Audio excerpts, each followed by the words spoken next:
Most ADA holders don't know what they bought into. Cardano has opportunities to make a living off of its entire ecosystem, just being an engaged community member. This is an episode from the Cardano People podcast where we get into some important topics like Project Catalyst, Emergo, how you can be engaged in the Cardano community and its ecosystem, and how that benefits you. And I know you guys are tired of hearing me talk, so let's get into it. A lot of ADA holders, a lot of the people that are listening right now, don't fully appreciate what they're buying into. This is Jeff Granger, a very active community member within the Cardano ecosystem. He's proposed multiple ideas on Project Catalyst, he manages multiple projects, and he's very fluid with his words and speaks very well. So I'm going to have him explain, because I'm not too engaged in the Project Catalyst ecosystem. I'll let him talk about it. What is Project Catalyst and why is it important to Cardano? So Project Catalyst is a giant experiment. And on the roadmap of Cardano, it's part of the very last stage, which is the Voltaire stage. And all they're trying to do is engage community members, allow them the creativity to draw attention to the blockchain. So people like myself who are active community members can make proposals, and it gets voted on by ADA holders, and they in turn promote the proposals that they think is best to be funded. And usually it's people who, like you had said, are highly engaged in the community, and they're really trying to make a difference. It's not about trying to create wealth for themselves. It's really about trying to make a difference in the world, much like Cardano is doing in Africa. So here's some context. Dozens of ideas are being funded through Project Catalyst, and there's different challenges within Project Catalyst. One being grow Africa, grow Cardano, and there's multiple examples of these. That way it's less intimidating. The way Project Catalyst is set up, it's set up with IOG identifies what they call challenges. So they put forth towards the community these challenges, and they want us to contribute or solve those challenges. So for example, in Fund 4, for my particular project, it was a proposer outreach. So I just basically named it University College Outreach, because that was the objective, was how do we engage the younger generation to get involved in blockchain, and specifically with an emphasis on Cardano. And so I put forth the idea. It took hundreds of hours of collaborative effort with different parties, but I put it forth, it was voted upon. There was some 90 some odd million ADA that were for my idea, and there was, I believe it was 68 million against, something like that. So there was a clear support for our initiative, and so we were funded, and now it's my responsibility to ensure that that project rolls out smoothly. I really want to highlight how important this is. There's an opportunity for anybody, anywhere, to get their idea funded if it benefits the Cardano community and if they can sell themselves and sell their idea. So there's huge opportunity here that literally like decades ago would never have been possible. You would have had to go to some venture capitalist, some VC fund, and they would have had to fund you through that. So this is something extremely innovative. Remember, this is an experiment. So the goal is to produce results that drive blockchain adoption. And so what's fascinating for us is you have 56 different projects that are now being run with teams of people with the objective of developing the blockchain. And here's what's fascinating. A lot of those projects are not like ours, not marketing initiatives. They're genuine, like development-led projects. And by that, things that will contribute in a meaningful way. We are certainly contributing in a meaningful way, in my opinion. But those that are sort of more creating a business for themselves or are creating like a DeFi project. There are different projects that are utilizing Catalyst as a mechanism for funding for a greater project. And so that's what's fascinating is you're getting community members, highly engaged ADA holders that are trying to build legitimate businesses. So they're great use cases. This is a great experiment to see what comes out of all of these proposals down the road in terms of adoption and ultimate use of the blockchain. Pretty unfortunate that half of my audience, based on a poll that I did on YouTube, it was about 50% don't know what Project Catalyst is. So that's what this is about, is just showing you guys the power of what Project Catalyst is and how the community getting involved really does make ideas stronger, like you were saying, Jeff. A lot of ADA holders, a lot of the people that are listening right now, don't fully appreciate what they're buying into. So for example, when you look at Cardano, Cardano just doesn't have the roadmap and doesn't do just those things. Mm-hmm. They do so much more. For example, what makes Cardano attractive for me is the fact that they have things like Atala. And Atala is really a solution that shows and demonstrates scalability because it actually says, okay, what can the blockchain actually achieve? So within Atala, they have what's called Atala Prism, and it's their digital identity solution on a global scale, which is now, as you know, being deployed in Africa. Why this is really attractive is it demonstrates the use case for Cardano to be used on a global scale. When they provide digital identity, it then opens up a whole conduit of possibilities. The easiest example for most people to relate to is healthcare records. Imagine having a digital identity on your smartphone that you can then carry with you anywhere throughout the globe. If you get sick or fall ill, that information can be instantly accessed to help care for you. Now, that's a very simple example. There are hundreds of use cases once you create a digital identity. And the beautiful part about Cardano doing it is, of course, the security, the immutability that the blockchain offers. So that's one solution that a lot of people that are ADA holders don't know, unfortunately, exists.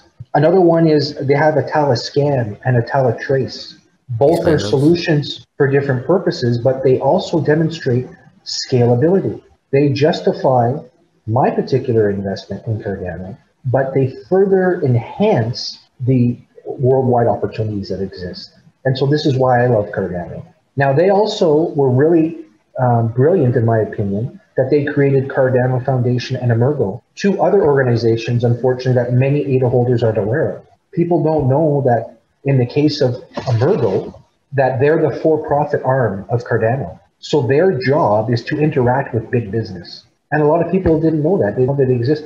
They actually have an education program that people that want to get engaged in blockchain more, they can actually get certified. So they offer courses that are accredited, that are blockchain driven, not just necessarily just for Cardano, but to become, for example, a Cardano professional, a developer. These are all courses between 20 to 40 hours in length for a nominal fee, but they provide you with certification into your next stages of either perhaps Plutus, Haskell, or some other way of developing your skills and talents within the space. Interesting fact, developers on average can earn up to $150,000 to $175,000 annually as a salary. Yeah. That's huge, but a lot of people don't know that. And when you get into things like Emergo and you get certified, it's the start of that process on developing a great career. And so there, when you start networking and you start interacting with the people within the ecosystem, you start to realize all the opportunities and how brilliant Charles and company have laid out the foundation for the success of Cardano. Yo, I thought Cardano was just a shitcoin. No, I'm just joking. I didn't say that to him, but I really want to step back and understand, help you guys realize like this is huge opportunity here for not just developers, but if you're a creative person, whatever you can bring to the table. You can be a stake pool operator, and if you can market that and say, express how are you valuable to the Cardano ecosystem, then you can really do something different here and make a living. There's a reason why they took their time and they create a scientific approach and have the white paper approach to everything.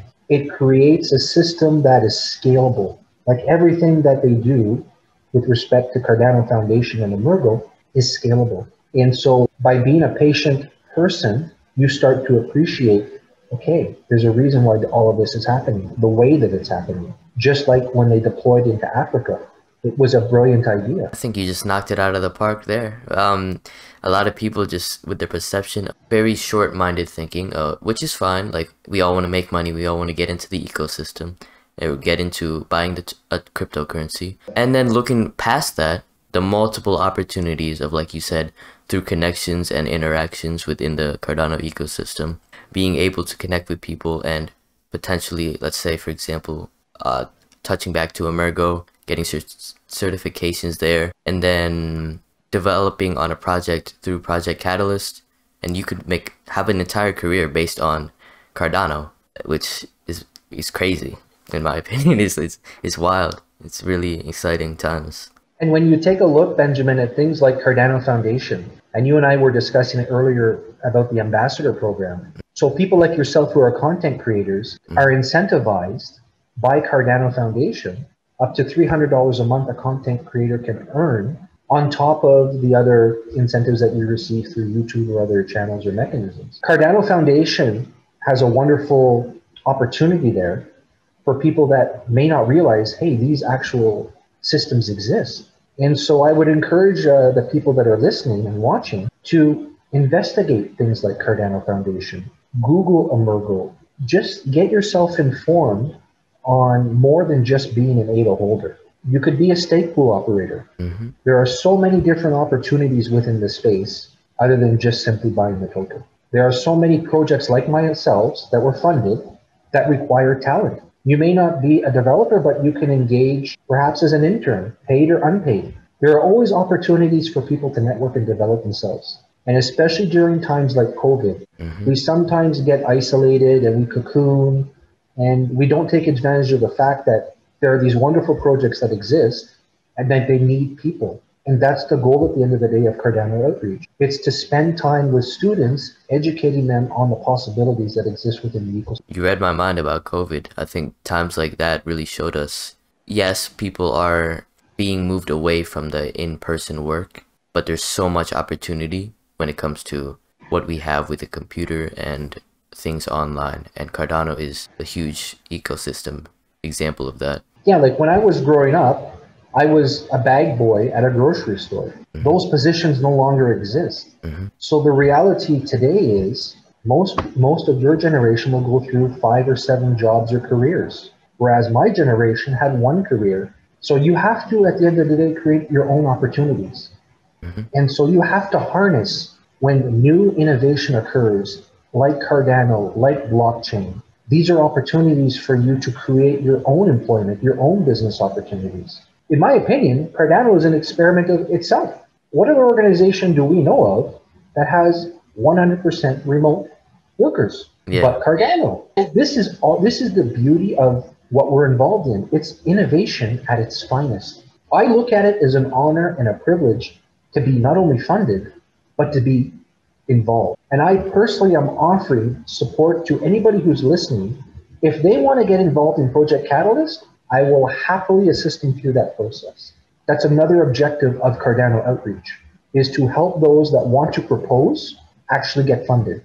Because it's not just as simple as what we did. There's a lot of work, like I told you, hundreds of hours in the background. I think if we can try to draw the strengths away from what happened with COVID, the strength that you have time to concentrate and focus on certain things.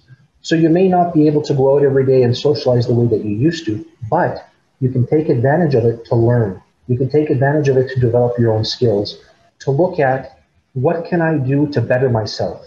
And hopefully, when you do that, to also better the community. So much like our initiative is a community initiative, it's community driven. It's not me who's the project. It's the 5 people and all of the people that we talk to that make the project worthwhile. Absolutely. I love that. Just looking on the bright side of things and really understanding that, like, I'll give you an example. One of the benefits of being on a Zoom meeting is I get to meet people and I get to be in space at the same time. But honestly, it really is an honor just meeting people like you, Jeff. Within this Cardano ecosystem, months ago, I would have never imagined this. I learned a few things too. Like, thank you. My pleasure. Thank you guys for watching. Make sure to watch the rest of the podcast. This was a very short preview of it. There's really a lot of good stuff there. If you enjoy videos like this, please share this with somebody, whether it's on Twitter, whether it's some random guy on the street, anybody that could be interested in the Cardano community and might potentially want to make some money. I'll see you on the next one. Peace.